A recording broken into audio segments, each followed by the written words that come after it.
नमस्कार, आप देख रहे हैं कटिहार अपडेट। अभी हम समानालय में मौजूद हैं। कटिहार की 7 विधानसभा सीटों का माहौल क्या है, हम जानेंगे। हमारे बीच वरिष्ठ पत्रकार जो राजनीति से जुड़े तो नहीं हैं, लेकिन इनको राजनीति का काफ़ी ज्ञान है, क्योंकि ये अब हम काफ़ी सीनियर है और वरिष्ठ पत्रकार हैं। इनसे जानेंगे कि 7 विधानसभा सीटों का माहौल अब तक क्या है, क्या माहौल है अभी, क्योंकि अब 2 ही दिन बचा है वोटिंग का। देखिए, अब तो पूरा चुनावी रंग में पूरे बिहार के साथ साथ कटिहार रंगना शुरू हो गया। दूसरे चरण में यहाँ मतदान है। सबसे पहले आपके चैनल के माध्यम से सभी से अपील करते हैं कि 11 नवंबर को दूसरे चरण में जो कटिहार में मतदान है, अधिक से अधिक संख्या में इस मतदान में भाग लें और अपना जो भी पार्टी है, जो भी प्रत्याशी है, जो भी आपकी सोच है, उसके अनुसार वोट जरूर डालें।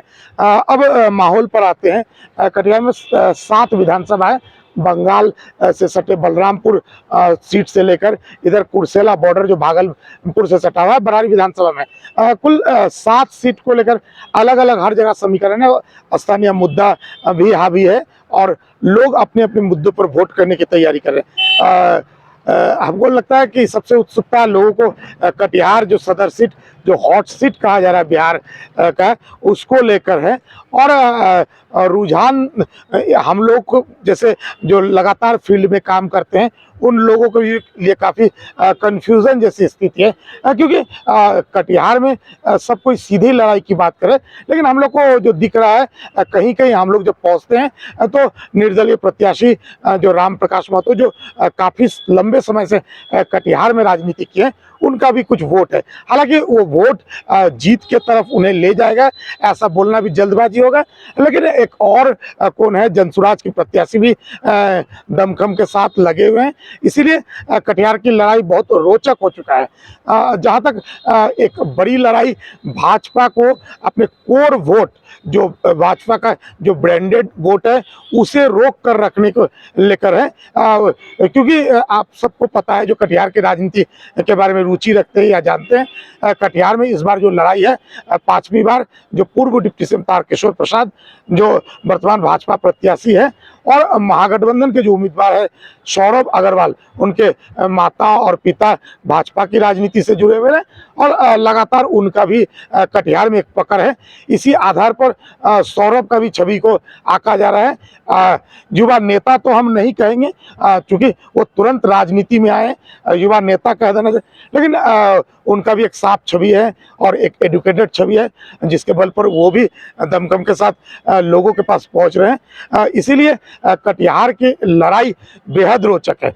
तो कुल मिलाकर चुनौती भाजपा के सामने बड़ी चुनौती है, क्योंकि ऑलरेडी 4 बार लोग जो पूर्व डिप्टी सीएम है, उनकी कार्यशैली को देख चुके हैं और निश्चित तौर पर उनके द्वारा जो कार्य हुआ है, उन कार्यों का उनके द्वारा बताया जा रहा है, उनके जो समर्थक है, उनके माध्यम से लोगों के बीच पहुंचाया जा रहा है। लोग अब उस काम से कितना कनेक्ट हो पाएंगे, और वहीं दूसरे पक्ष में एकदम बिल्कुल नए उम्मीदवार है, युवा जोश है, उनके साथ लोग कितना कनेक्ट हो पाएंगे, ये तो 14 नवंबर जो वोट कास्ट होगा उसी में दिखेगा, और 14 नवंबर को परिणाम आने के बाद ही पता चलेगा।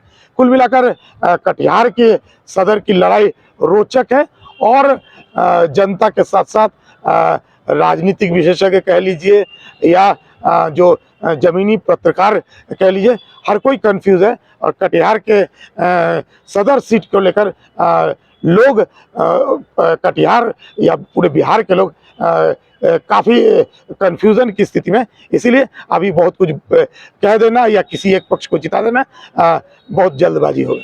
7 विधानसभा की बात करें तो एक नई पार्टी जो नई तरह से उभरा है, जनसुराज, ये कहाँ तक मतलब वोट काट सकता है या जीत सकता है, या अन्य पार्टी को ये नुकसान पहुंचा सकता है? देखिए, जनसुराज की अगर भूमिका की बात करें, सीमांचल की राजनीति में जनसुराज जिस तरह दमखम के साथ, प्रचार के साथ पूरे बिहार में या मीडिया में हावी हुआ था, ग्राउंड लेवल पर अब तक वैसा दिख नहीं रहा है। जहाँ तक बात प्रशांत किशोर के वादा की, जो विचार की है, उससे निश्चित तौर पर कुछ परसेंट लोग कनेक्टिव हुए हैं। कुछ मजाकिया लैंग्वेज में भी इस तरह का लोग बोलते हैं। प्रशांत किशोर जो एक बड़ा ऐलान किए हैं कि शराबबंदी उठा देंगे। उसके कारण भी कुछ, हालांकि ये बार बार साफ कर दिया मजाकिया अंदाज में हम लोग इस बात को कह रहे हैं, वो भी एक कुछ वोटर को निश्चित तौर पर आकर्षित किया है। लेकिन जो प्रशांत किशोर, जो रणनीतिकार अपने आप को के रूप में उनका छवि जाना जाता है, और उनको हर सीट हर बूथ मैनेजमेंट के लेकर खास अनुभव है। सीमांचल के अगर ग्राउंड लेवल की राजनीति में देखें तो वैसा दिख नहीं रहा है। हालांकि उनके जो प्रत्याशी है वो भी लगातार डोर टू डोर जा रहे हैं, उनके समर्थक जा रहे हैं, और वो वोट में कितना कन्वर्ट हो पाएगा ये अभी तक निर्णायक स्थिति नहीं दिख रहा है। क्या माहौल है अब तक? माहौल की बात क्या करें, हम लोग तो बस इतना ही देख रहे हैं कि कटिहार का जो माहौल है वो काफ़ी त्रिकोणीय रूप से दिखाई पड़ रहा है और काफ़ी हॉट सीट माना जा रहा है कटिहार। अब जनता का मूड है विकास की ओर जाते हैं या फिर हम लोगों के यहाँ तो अब राजनीति इस तरह की हो गई है कि कहना मुश्किल है।